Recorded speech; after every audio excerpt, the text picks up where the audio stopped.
So instead of Lainey Campbell today, we have Curt Thornburg. Lainey couldn't be here because of a family emergency, but we have Curt Thornburg, also from USDA APHIS.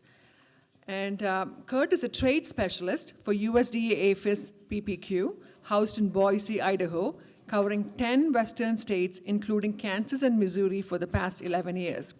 Curt served as a program manager, Division of Plant Industry, Idaho, State Department of Agriculture for 14 years, covering state plant quarantines, import and export, and insect surveys and seed fields inspections. Today, Curt is going to talk about U.S. import and export of plant materials, industry-wide trends and challenges. Welcome, Curt.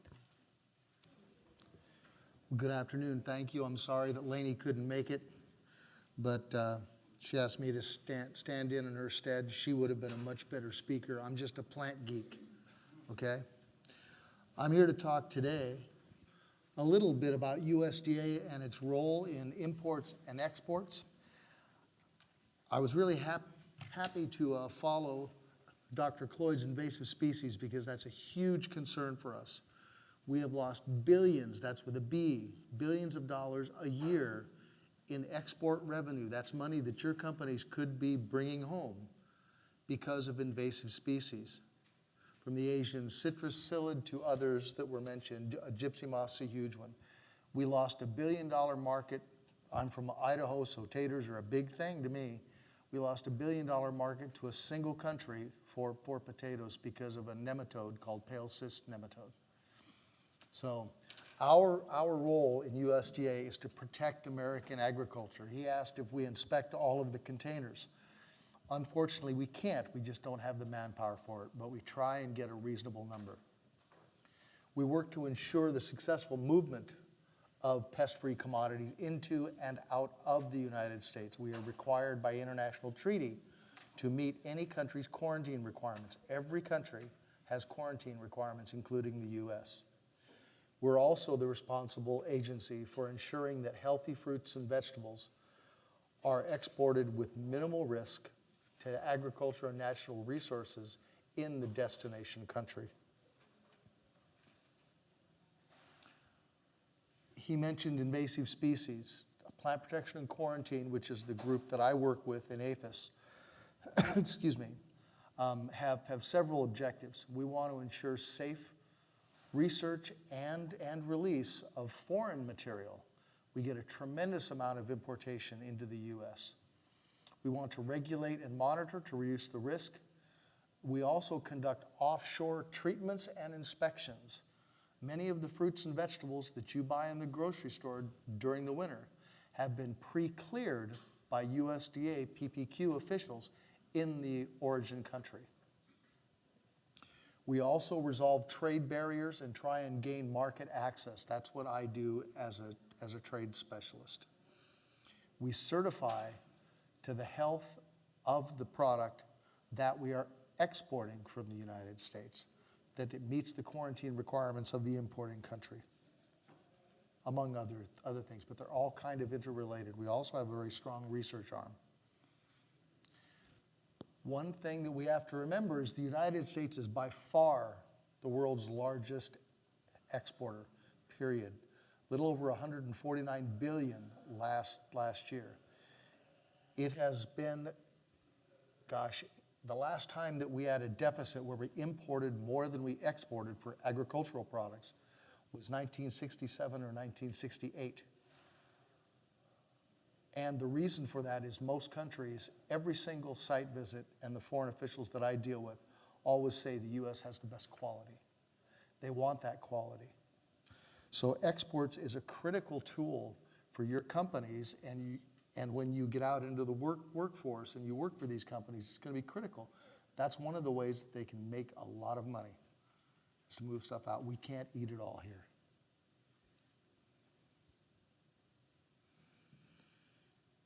So how do we make that happen, or why do we make that happen? We just want to help the U.S. farmers and the commodity groups open up foreign trade markets. As I said, we can't eat it all. We ship a bunch of stuff to Canada. They ship a bunch of stuff back, but it works out. We help to bring down trade barriers. There are international agreements that we work with.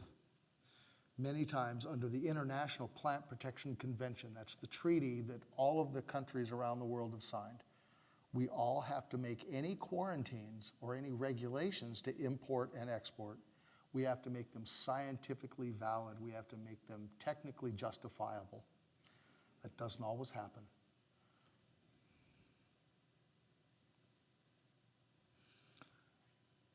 The people that actually make it happen, we have three basic groups. We have our policy arm, which is our headquarters staff in the DC area. It's called Phytosanitary Issues Management. We call them PIM for short.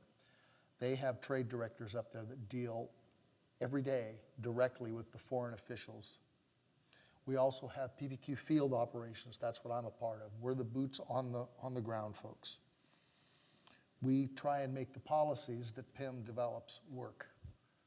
Like many things, we get told this is how it's going to be done, make it work, so we do our best.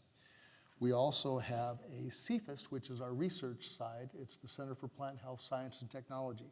They're very valuable when we're trying to access a market because that foreign government's going to say, these are the pests, these are the invasive pests that they're concerned with. So we need to be able to technically justify why our material, our plant products, don't pose a risk to them.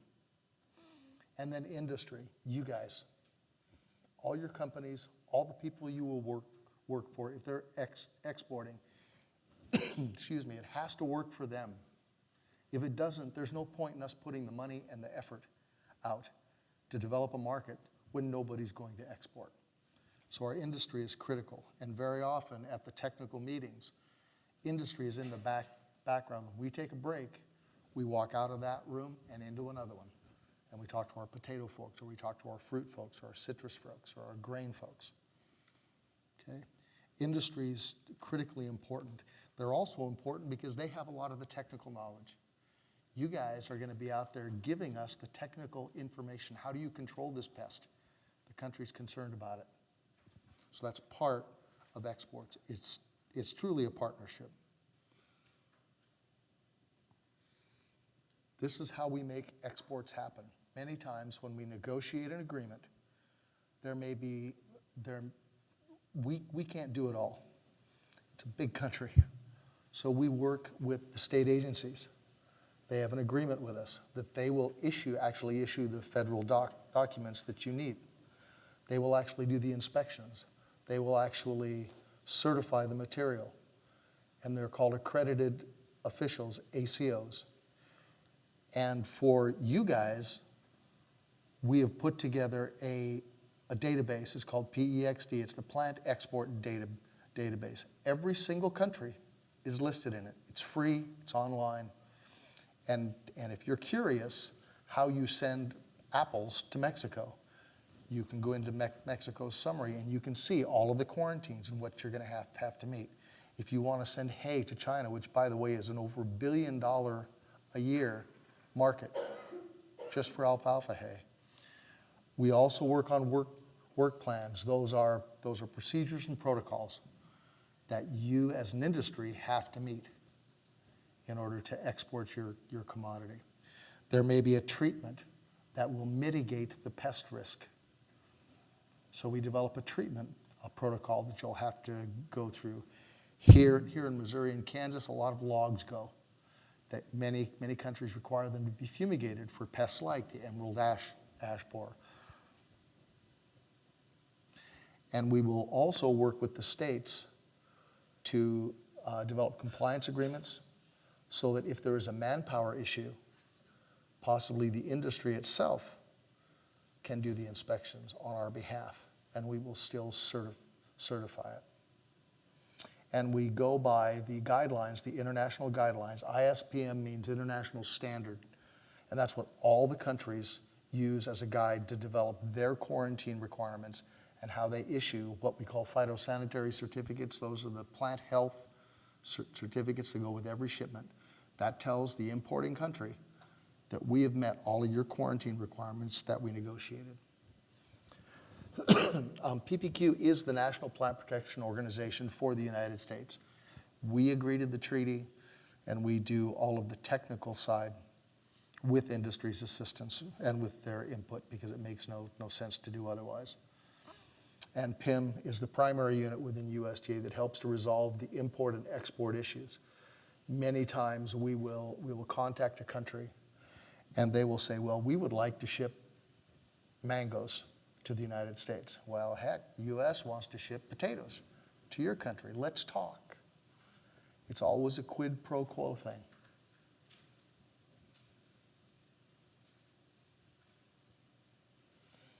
On the role of imports, we try and safeguard. It's horrible when an invasive species comes in, because we don't know how to control it initially. We have to determine what kind of management we can do. We have to talk our trading partners into allowing us to manage the pest rather than just shutting the market off. When they found the nematode I mentioned in Idaho, Japan shut the market off for potatoes. It was a $4 billion a year market for the United States. They shut off the whole US. Now we've opened up four states since then, and that was in 2006. So in 8 years, we've been working to gain back 4 out of the 50 states. We do a lot of risk assessment, and we do a lot of inspection of live plants, as many as we can. We work on the international standard setting committees so that we don't have to deal with a particularly bad or a particularly onerous quarantine requirement. As far as exports, we do a lot of surveillance. We do a lot of surveys. People like Dr. Cloyd and the extension folks and the Missouri Department of Ag. They do a lot of surveys for us. And we also do the market access negotiations. Sometimes those are very, very formal. Being from Idaho, I tend to deal a lot with potatoes. And I spent a week, it was tough duty, in Hawaii negotiating with the Koreans on potato access. We have not been successful yet. These things generally don't happen quickly, but we are working towards it, because it could be a huge market for us, and not just Idaho. Obviously, many states are big potato producers. We provide technical assistance. Sometimes you do all the things right, and the importing official at that port of entry in China just is having a bad day. And they hold the shipment or they delay it. Now, you as a businessman have got hundreds of dollars in costs for that ship sitting there because they won't let it unload. So we have people internationally, they're part of our international services group, actually in country, that deal with these every day. And they try and get the shipments released. Sometimes it works, sometimes not. And we also do the export certification. Mostly that is with the state departments of ag. I know that Missouri does most of ours, the state does. I believe that Kansas also does. Idaho does all of theirs. We do have federal officials at the ports of exit that can do them as well. But those are the official documents that, generally speaking, you can do everything right. But if you don't have that one piece of paper, you won't get in. And if you don't get in, you don't get paid. We have trade directors, as I mentioned, in headquarters. They are country specific, and they deal with all commodities. There are a couple that are commodity specific. We have a grain trade director. And they deal daily with the market access requests, U.S. export and foreign imports. And they begin the negotiations through phone calls, conference calls, letters.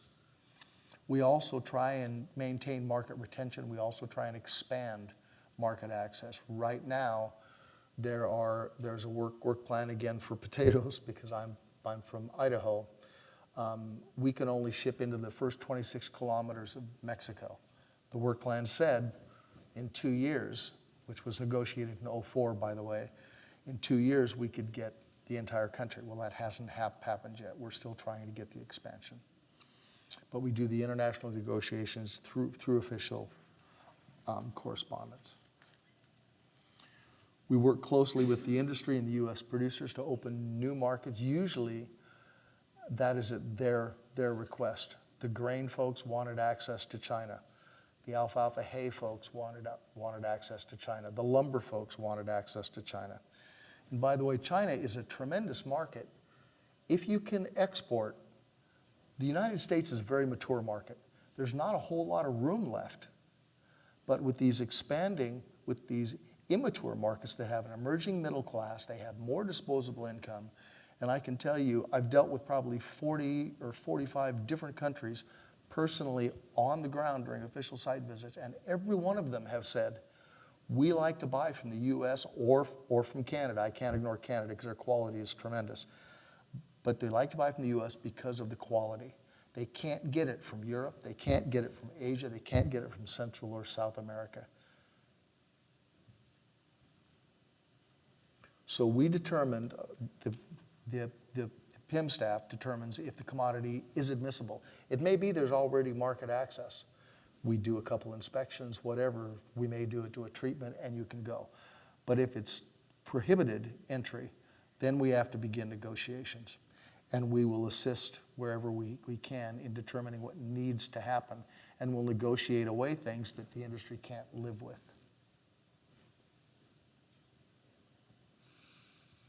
Now, it may require that we have a pest list. The country will often say, these are the pests that we're concerned with. We don't have it. It would be considered an invasive species. And so we've got to convince them how we're going to address those if we have those pests. Many times there's an argument as to whether or not we do have that pest. So we will do a risk assessment, because everything is based upon the phrase of mitigating biological risk. What are the chances they're going to get this pest? So we try and give them as many options as we can that our industries can live with for the pests of concern.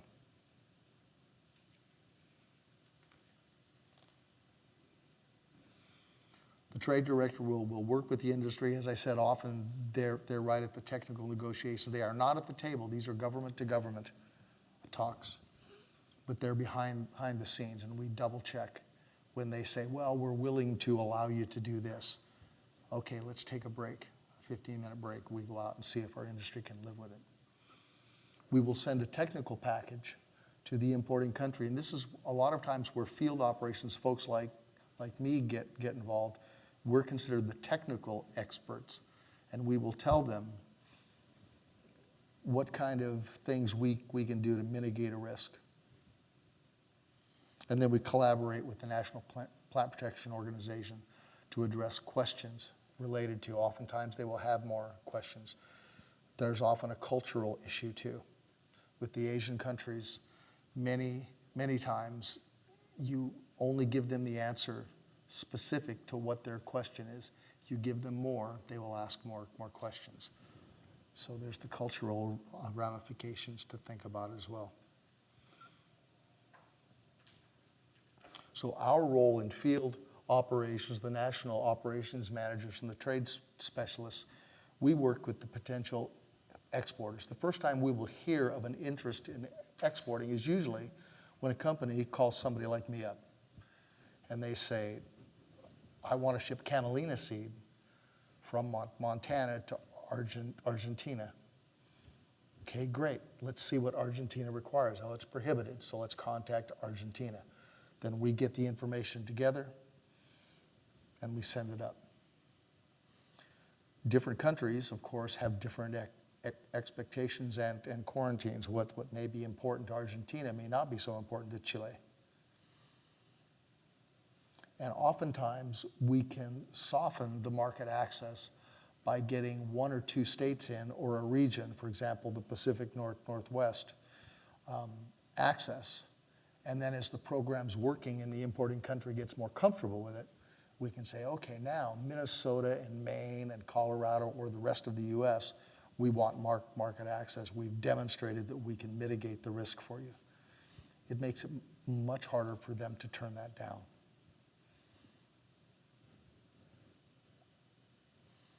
We also coordinate the industry comments. Many times, a foreign country, we've got one to India right now, where they're changing their requirements for grains.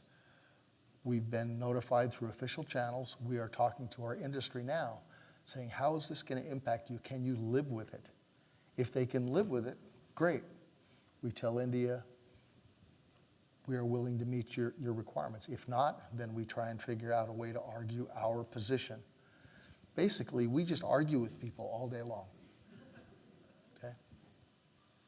We also manage site visits. Very often, before a formal negotiation, the foreign country will send technical representatives, scientists, over to look and see whether we're really doing what we're saying in our letters that we are doing.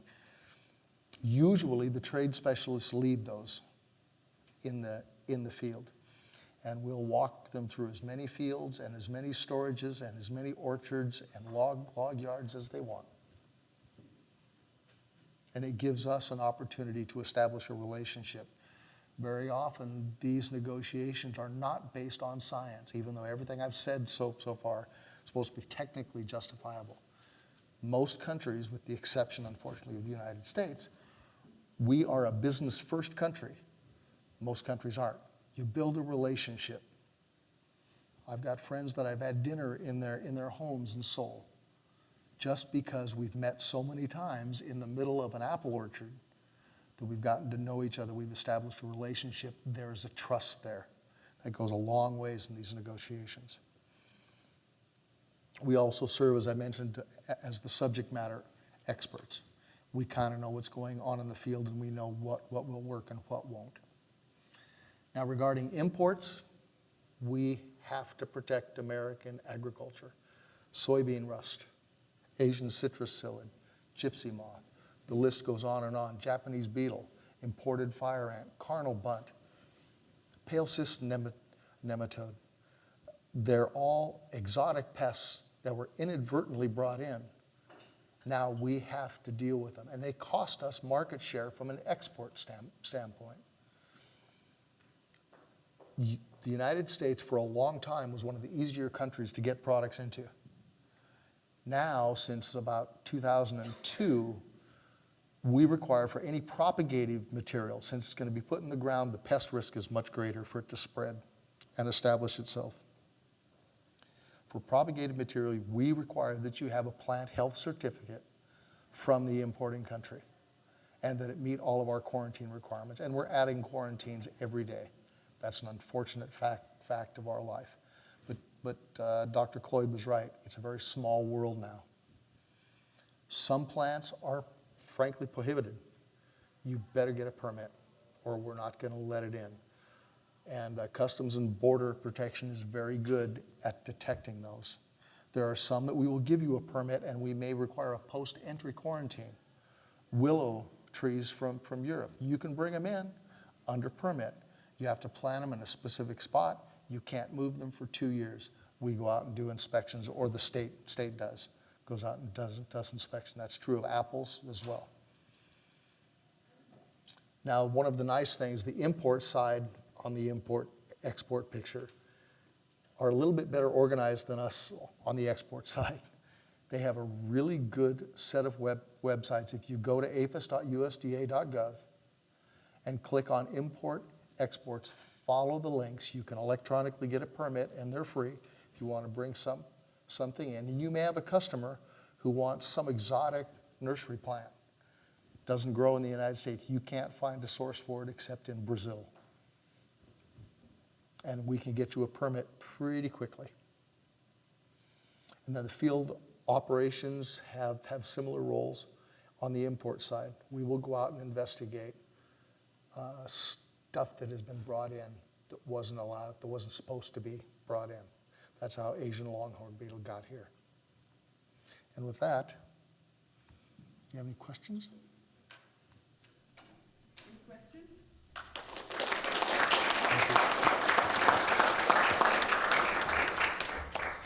Curt? Yes, sir. Can you talk about what's happening with Cuba right now? I don't know if there's anything to report at this point, but our trade status with Cuba changed recently.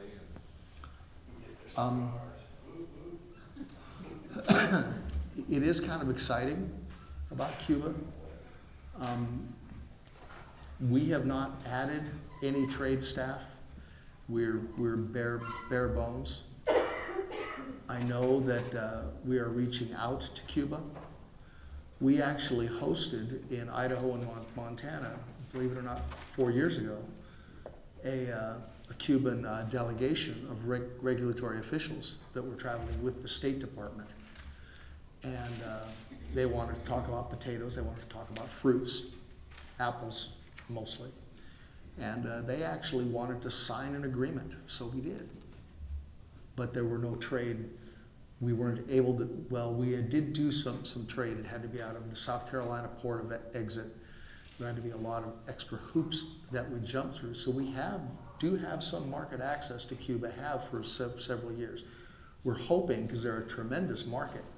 Believe it or not, the Cuban economy, while it isn't great, they do have an emerging middle class. And they're a very immature market.